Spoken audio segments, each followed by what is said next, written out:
Hello friends, आज हम करेंगे अपने बीएससी फाइनल ईयर की फिजिक्स के न्यूक्लियर फिजिक्स के पेपर की यूनिट नंबर 1 के बचे हुए एमसीक्यूज। पिछली वीडियो में हमने कुल 85 एमसीक्यूज कर लिए थे। आज हम इसके कंप्लीट कर देंगे एमसीक्यूज, जो टोटल 115 एमसीक्यूज थे।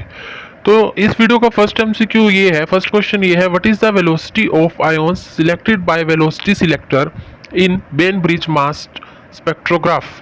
What is the velocity of ions selected by velocity selector in band bridge mass spectrograph?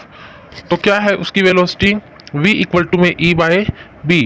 इसका मतलब ये है कि ये किसके इक्वल है? It is equal to the ratio of strength of electric and magnetic fields applied in the velocity selector. ये किसकी रेशियो के इक्वल है? इलेक्ट्रिक फील्ड और मैग्नेटिक फील्ड, जो कि कहाँ पर अप्लाई की गई? वेलोसिटी सिलेक्टर के अंदर। जो कि वेलोसिटी सिलेक्टर के अंदर, वेलोसिटी सिलेक्टर में जो electric field upon magnetic field apply की गई, वही क्या है? वेलोसिटी सिलेक्टर है in Bainbridge mass spectrograph. So v equal to में e बाई b, मतलब it is equal to the ratio of strength of electric and magnetic field applied in the velocity selector. अगला question है, in which direction the ions having velocity v equal to में e by b coming out of velocity selector will deviate? In which direction the ions having velocity v equal to में e by b, मतलब ये किसकी velocity है?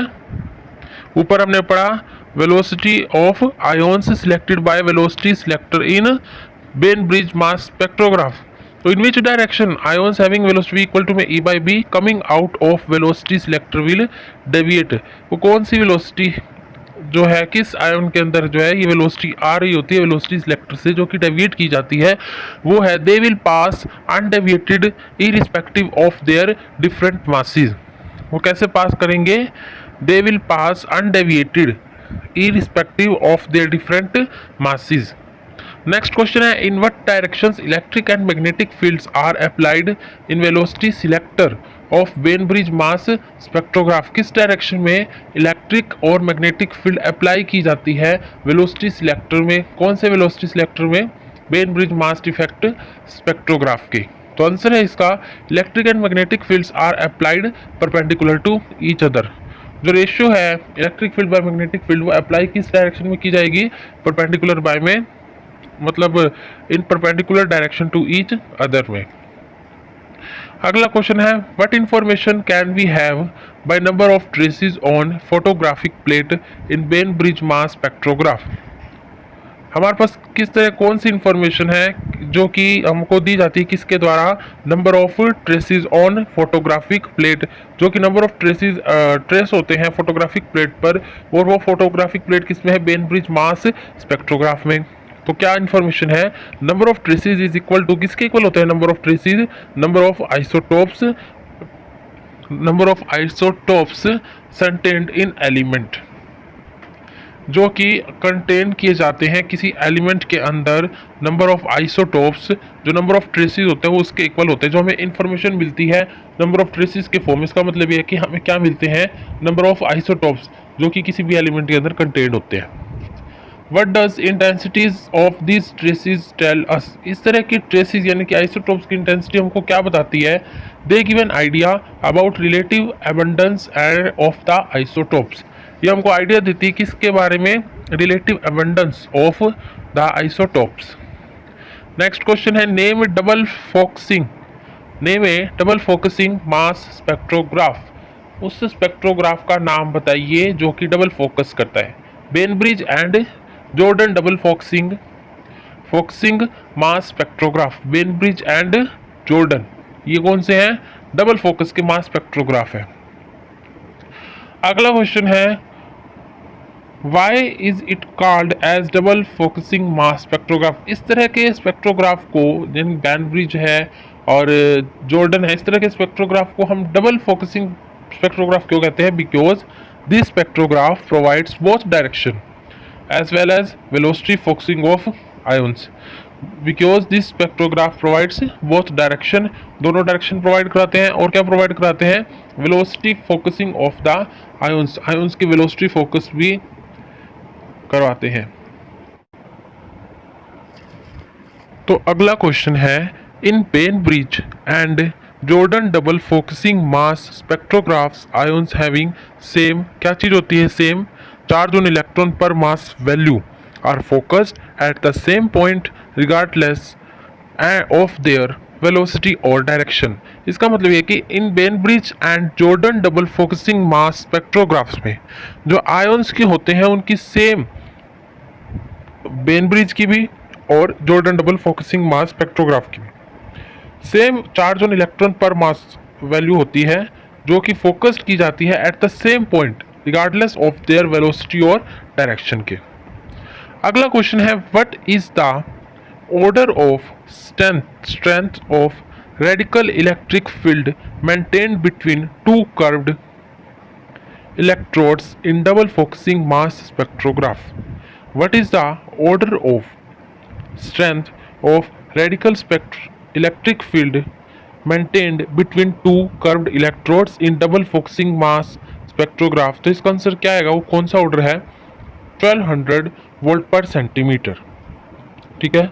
अगला question है by what angle the ions are deflected by radial electric field in Bainbridge. By what angle the ions are deflected by radial electric field in Bainbridge and Jordan double focusing mass spectrograph. Bainbridge के अंदर और Jordan double focusing mass spectrograph के अंदर किस angle से ions deflect होते हैं radial electric field के द्वारा? इसका आंसर है π/√2 रेडियंस और 127 डिग्री। π/√2 रेडियंस और 127 डिग्री। अगला क्वेश्चन है by what angle the ions are deflected by radial magnetic field in double focusing mass spectrograph. किस एंगल से आयंस डिफ्लेक्ट होते हैं रेडियल मैग्नेटिक फील्ड के द्वारा डबल फोकसिंग मास स्पेक्ट्रोग्राफ के अंदर? तो आंसर है π/3 रेडियंस और 60 डिग्री। π/3 रेडियंस और या फिर एंगल होगा 60 डिग्री।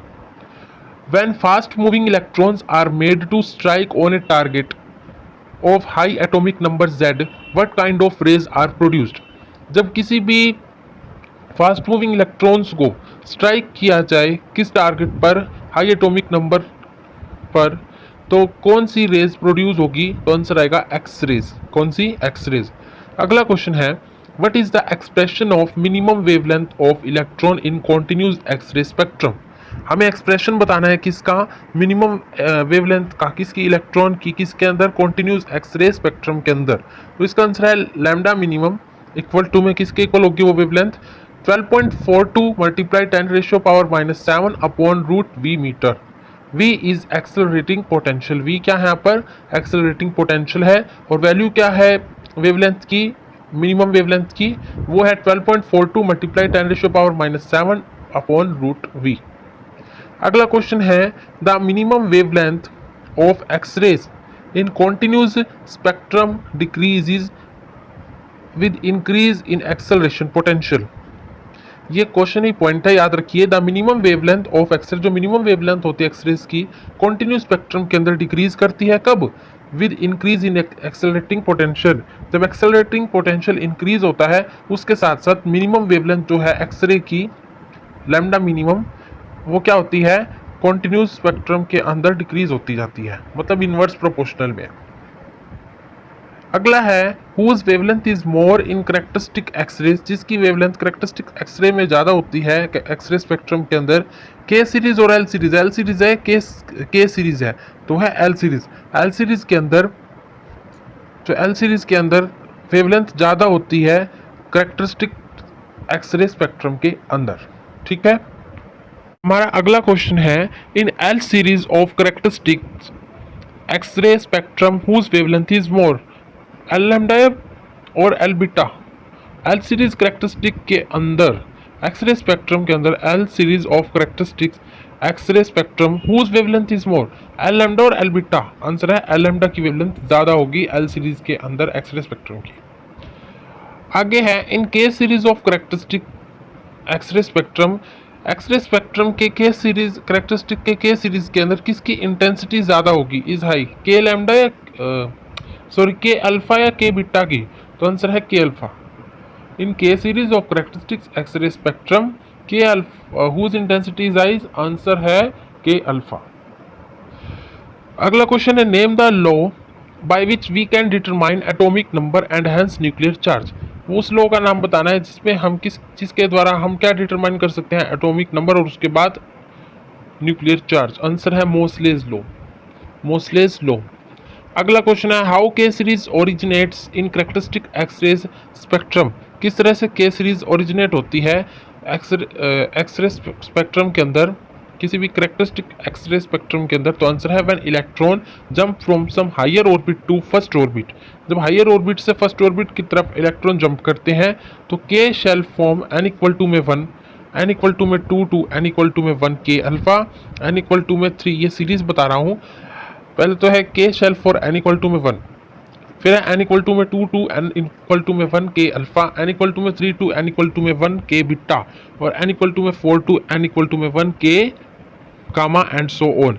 मतलब जब इलेक्ट्रॉन टू सेकंड शेल से फर्स्ट शेल में जंप करेंगे तो के अल्फा वो सीरीज लगेगी। जब 3 से 1 में करेंगे तो के बीटा, 4 से 1 में करेंगे तो गामा, ऐसे ही चलता जाएगा। अगला क्वेश्चन है why intensity of K alpha line is more than K beta in K series of characteristics x ray spectrum.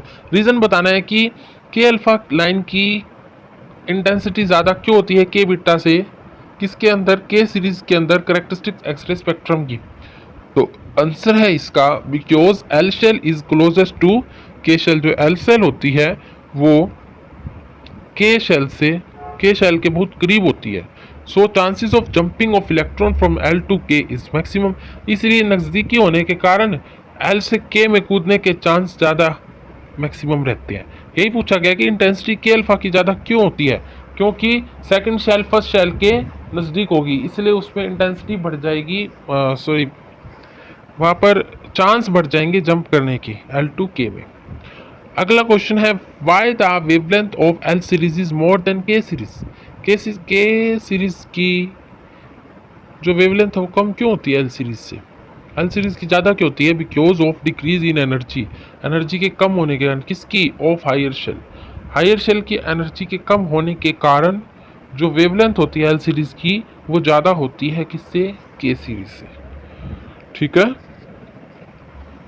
अगला है what is the relation between wavelength and frequency. Frequency और वेवलेंथ के बीच का रिलेशन क्या है, लैम्डा इक्वल टू में C by में nu, lambda equal to में सी बाय न्यू।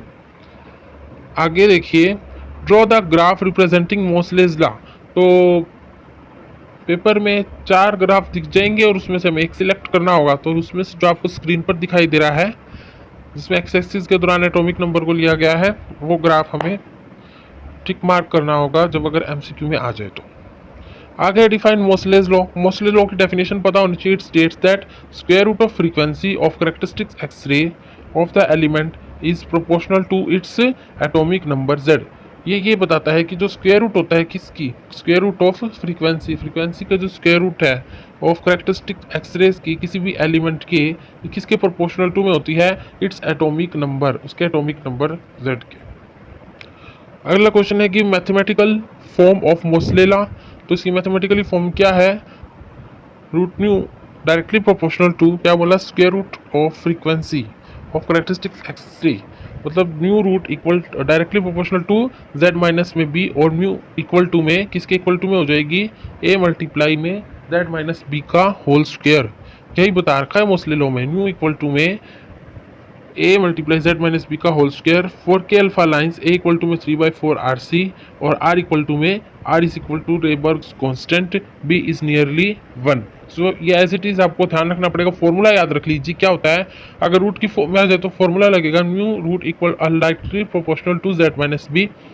अगर स्क्वायर की फॉर्म में आ जाए तो न्यू इक्वल टू में a multiply z minus B का स्क्वायर, और यहाँ पर r क्या है, रेबर्ग्स कांस्टेंट है, b is nearly equal to में 1 है, और अल्फा के अल्फा लाइंस के लिए जो a की वैल्यू है वो है 3/4 RC।